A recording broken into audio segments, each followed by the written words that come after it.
एक बार फिर सबको लेकर चलते हैं भगवान प्रभु श्री राम की ओर। जैसे जैसे प्राण प्रतिष्ठा और भगवान प्रभु श्री राम के सिंहासन पर आसीन होने का समय निकट आता जा रहा है। भक्तों की खुशियां और बेसब्री बढ़ती जा रही है। सभी भक्त स्वागत में नारे और जयकारे लगा रहे हैं और स्वागत के लिए अपनी पलक पावड़े बिछाए हुए हैं। पूरे देश में बहुत ही खुशी का माहौल है, बहुत खुशी का। इस खुशी भरे माहौल में हम आप सभी को सुनाते हैं एक भगवान प्रभु श्री राम की सुंदर कथा। आखिर नारायण धरती पर क्यों अवतार लेता है, सुनिए। कथा में आगे बढ़ने से पहले मैं आप सभी को बताता हूँ कि कल मैंने परम पूज्य श्री देवकी नंदन जी से श्री राम और माता कैकेयी की कथा सुनी। बहुत प्यारी कथा, बहुत प्यारी कथा।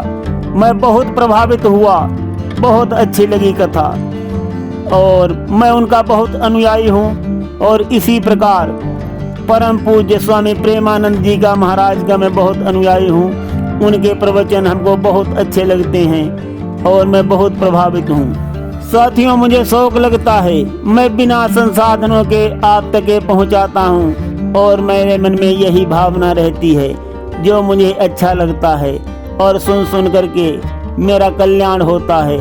आप सब लोगों का भी बहुत कल्याण हो और हमारी आवाज़ भी आप तक पहुंचे जैसे महानुभावों की आवाज़ आप सभी तक पहुंच रही है। ऐसे हमें यह भी मालूम है, कोई बोल करके ज्ञानी नहीं हो सकता है, सुनकर ज्ञानी हो सकता है। जो दास है वो खास है, हर के सदा वो पास है। साथियों, श्रेय तो सुनने वाले को ज्यादा मिलता है, सुनने वाले को, लेकिन बोलने वाले भी तो होना चाहिए। बोलने वाला तो घाटे में रहता है, किंतु बोलने वाला होना तो चाहिए। अब हम कथा को शुरू करते हैं। साथियों, हमारी दुनिया एक नहीं है, 3 लोक हैं, आकाश लोक, पाताल लोक और मृत्यु लोक। तो इस प्रकार से सोच लीजिए कि दुनिया तो 3 हुई, 3 दुनिया हैं, 14 भुवन हैं। तो लोग कहते हैं राधे तू बड़ी भागिनी, कौन तपस्या कीन, 3 लोक 14 भुवन सब तेरे आधीन। तो कोई राम कहे, कोई कृष्ण कहे, राधे राधे रटोगे चले आएंगे बिहारी। तो भगवान जो हैं कण कण में व्याप्त हैं, तीनों दुनियाओं में और दिखाई नहीं पड़ते। अब यहाँ पर हमें बता दें कि हरि अनंत हरि कथा अनंता, कहाँ ही सुनई बहुविधि श्रुति संता। तो इसीलिए भगवान प्रभु नारायण की कथा जो है अनंत है, अनादि है, अखंड है। ईश्वर कण कण में व्याप्त है और घट घट का वासी है। ऐसी कौन सी जगह है जहाँ ईश्वर नहीं है, किंतु हम लोगों को दिखाई नहीं पड़ता। अब क्यों नहीं दिखाई पड़ता, इसका भी रहस्य समझाते हैं। जैसे फूलों में सुगंध है, दिखाई नहीं देती, गन्ने में मिठास है, दिखाई नहीं देती, और इंसान में भी एक ऐसी चीज है जो दिखाई नहीं देती, गोपनीयता। इंसान अगर कोई बात अपने आप प्रकट न करना चाहे, कितनी भी आप मेहनत कर लो, उससे आप राज नहीं खुलवा सकते। अंदर की भावना को आप नहीं जान सकते हो कि इंसान के मन में क्या है, नहीं जान सकते हो इंसान के मन का हाल। भले आपके करीब रहे या आपके घर में रहे, 24 घंटे आपके साथ रहे, मगर उसके दिल का आप हाल नहीं जान सकते। इसी तरह हर चीज में कुछ न कुछ रहस्य छुपा हुआ है। जैसे हमारी पूजनीय पुराणों में सारे रहस्य छुपे हुए हैं, गोपनीय हैं। जैसे दूध में घी होता है, उसका मंथन करके घी निकाला जाता है, उसी प्रकार से विद्वान लोग पूजनीय पुराणों का मंथन करके सुंदर सुंदर कहानियां निकालते हैं और हम सभी को सुनाते हैं, जिससे हम सब लोग प्रभावित होकर मार्गदर्शन प्राप्त कर अपना जीवन जो है वो सफल बनाते हैं, सफल जीवन बनाते हैं। अगर अच्छा मार्गदर्शक मिल गया और ध्यान में बात चढ़ गई तो यह जीवन सफल अवश्य हो जाएगा। मेरे कहने का मतलब है, चाहे इंसान हो या कोई वस्तु, कुछ भी हो, सबके जो गुण हैं वो छुपे हुए हैं और सब में कुछ न कुछ गुण अवश्य हैं। और ये छुपे हुए गोपनीय इसलिए हैं कि इनको कोई जबरदस्ती न छीन ले, चोरी न कर ले, कहीं खो न जाएं। इसलिए जो है ये परम पिता की अजीबोगरीब कारीगरी का परिणाम है। जो सबके गुण हैं वो अदृश्य ही हैं। ये ईश्वर की अनोखी रचना और अनोखी सोच का परिणाम है। केवल जो है ये गुण कर्म में हम प्रयोग करते हैं। कर्मों में केवल हम अपने गुणों का प्रयोग अवश्य करते हैं, चाहे अच्छे कर्म करें या बुरे कर्म करें, उसी से हमारे गुण और दोष प्रतीत भी होते हैं। अब ये बातें हम यहाँ संक्षिप्त रूप में बता करके आगे बढ़ते हैं कथा में। भगवान को सबसे ज्यादा प्रिय क्या है? परोपकार भगवान को सबसे प्रिय है। भगवान का कहना है, परहित सरिस धर्म नहीं भाई, पर पीड़ा सम नहीं अधमाई। ईश्वर की वाणी है कि दूसरे का हित करने के समान कोई बड़ा धर्म नहीं है और दूसरे को पीड़ा पहुंचाने के बराबर कोई पाप नहीं है। यही ईश्वर का मानना है। अब हम यहाँ पर कथा में आगे बढ़ते हैं।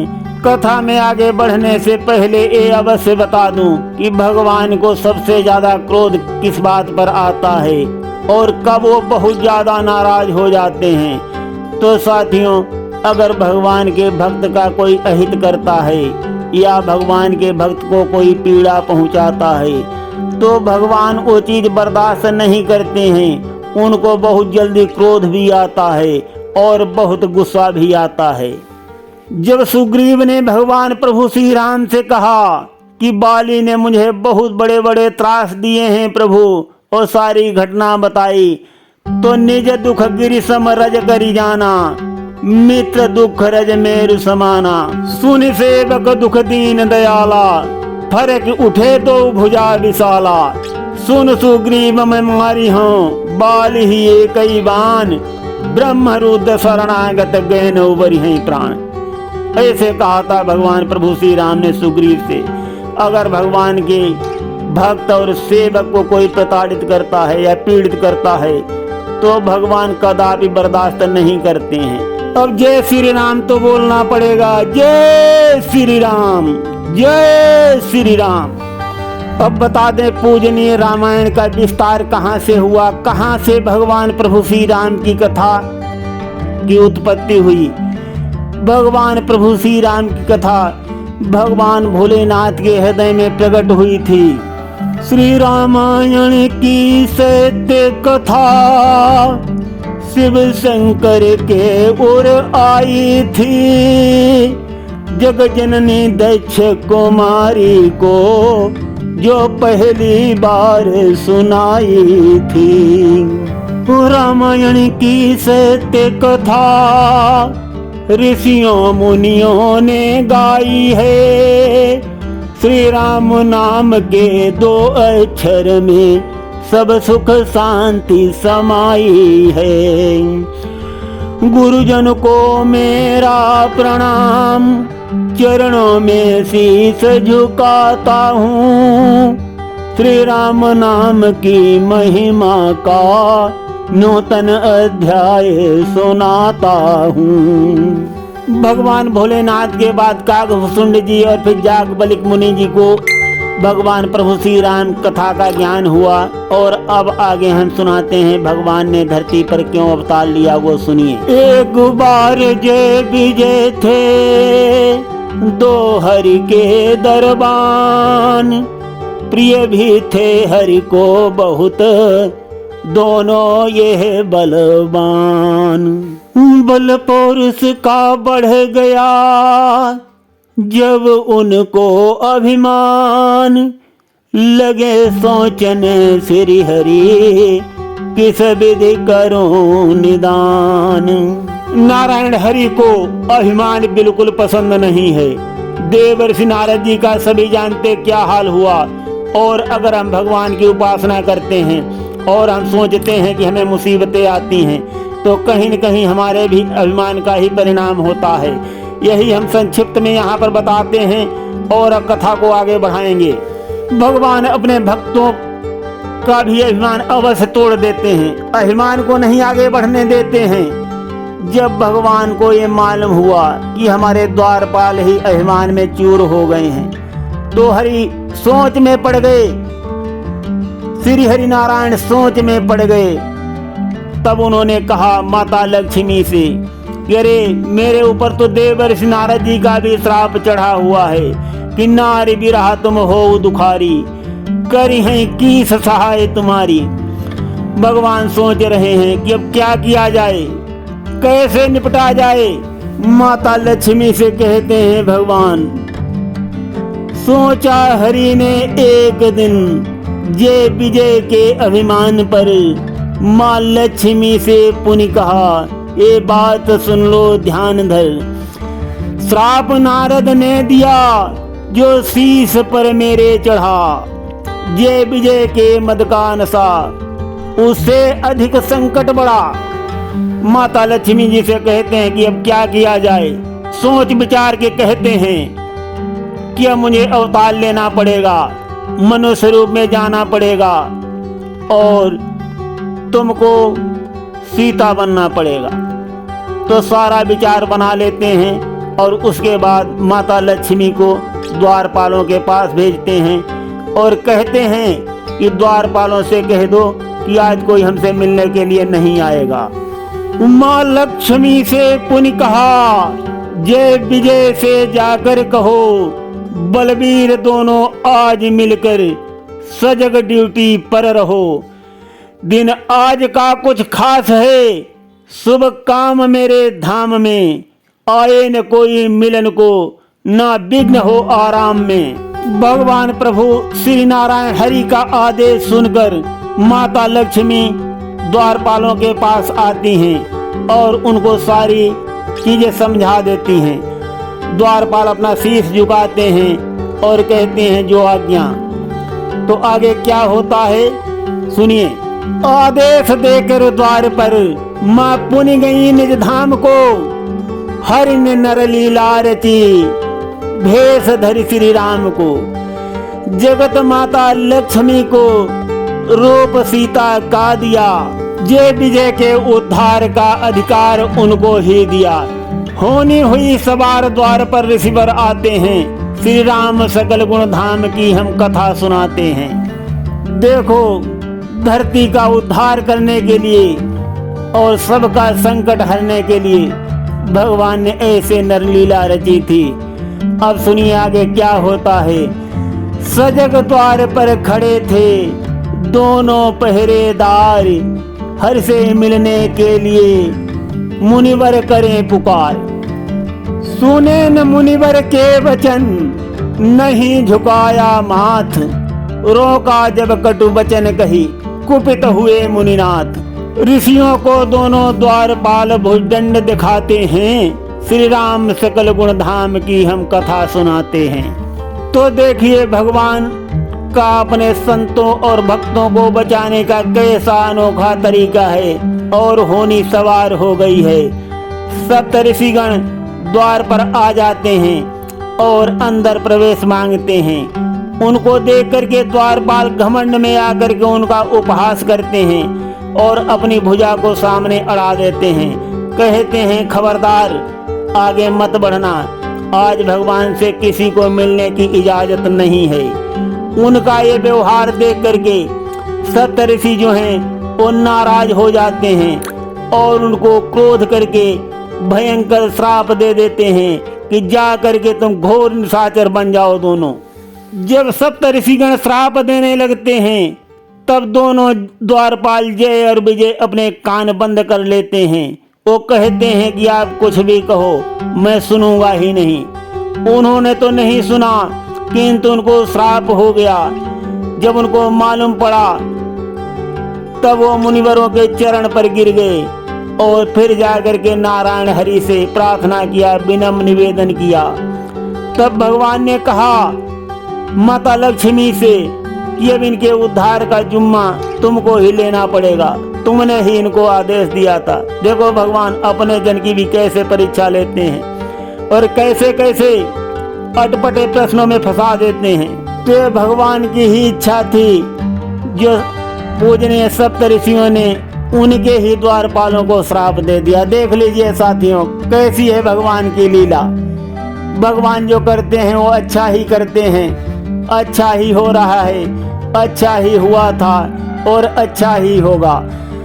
तो अब ऋषियों के श्राप से जय और विजय दोनों निशाचर बन जाते हैं, घोर निशाचर। वो भी कौन? रावण और कुंभकर्ण। अब उनकी हम कथा सुनाते हैं थोड़ी। रावण अति बलवान हुआ, मुनियों पर अत्याचार किए, जीत लिया सुर मंडल को, छीन सभी अधिकार लिए। सुर छुप गए गुफाओं में, जब असुरों का अधिकार बढ़ा, रावण के फिरे दुहाए जब, लगता मानो ज्यों काल खड़ा। भक्तों का कष्ट मिटाने को प्रभु दौड़े आते हैं, श्री राम सकल गुण धाम की हम कथा सुनाते हैं। मच गई त्रासदी दुनिया में, चहुं दिशा हाहाकार हुआ, जिससे सबको रोजी मिलती, वो खाली सब भंडार हुआ। अधिकारों का कर दुरुपयोग, निश्चर अति बलवान हुए, देवादिदेव सब सहम गए, जैसे मानो अनजान हुए। सब निश्चर गण अति सबल हुए, निर्बल को सताते हैं, श्री राम सकल गुण धाम की हम कथा सुनाते हैं। हुए इकट्ठे देव एक दिन, धरती माता रोई है व्याकुल और उदास देवगण, अपनी ताकत खोई है। बोल उठे शिव शंकर जी, ये वचन सभी ने मान लिया, प्रेम सहित नारायण का सबने मिलकर गुणगान किया। हरि चिंतन में हो गए मगन, सब ध्यान लगाते हैं, श्री राम सकल गुण धाम की हम कथा सुनाते हैं। ये आसमान भी कांप उठा, धरती माता डोल उठी, त्राहि मामु हा त्राहि मामु, ये सारी सृष्टि बोल उठी। श्री हरि ने आरत वाणी सुन, मदद सभी को पहुंचाई, मायापति ने निज माया की कुछ झलक यहाँ पर दिखलाई। करवाठ खंड इस वसुधा के निज प्राण बनाते हैं, श्री राम सकल गुण धाम की हम कथा सुनाते हैं। तो दोस्तों, भगवान प्रभु श्री राम की कथा सुनाने का एक बहुत ही शुभ अवसर है। वहाँ अयोध्या जी में भगवान श्री राम पुनः आसीन होने वाले हैं अपने सिंहासन पर, और पूरा देश भारत भगवान प्रभु श्री राम के नारों से गूंज रहा है। चारों तरफ खुशियों का माहौल है और हर आदमी जय श्री राम के नारे लगाते हुए मगन हो रहा है। सबको विश्वास हो गया है, पूरा भरोसा हो गया है कि भगवान प्रभु श्री राम फिर से अयोध्या में पधार रहे हैं और राम राज्य फिर से आएगा। यही सबको पूरा यकीन और भरोसा है। और आज हम कथा को यहीं पर विश्राम देते हैं। आगे का प्रसंग हम कल सुनाएंगे।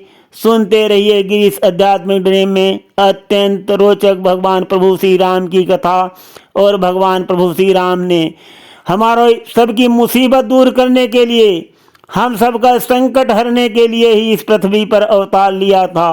और उन्होंने कितने कष्ट उठाए वो तो सबकी आंखों के सामने ही होंगे। और वो हमेशा मुस्कराते रहे, हमेशा खुश रहे हमारा संकट दूर करने में। तो एक बार फिर से बोलो, जय श्री राम, जय श्री राम। यहाँ पर हम एक सुंदर गीत भी भगवान का प्रस्तुत करते हैं। मेरी छोटी सी है नाव, तुम्हारे जादू भरे हैं पाँव, मोहे डर लागे राम, मोहे डर लागे राम। हो कैसे बिठाऊं तुम्हें नाव में, मोहे डर लागे राम, मोहे डर लागे राम। जब पत्थर से बन गई नारी, ये लकड़ी की नाव बेचारी, मोहे डर लागे राम, कैसे बिठाऊं तुम्हें नाव में, मोहे डर लागे राम।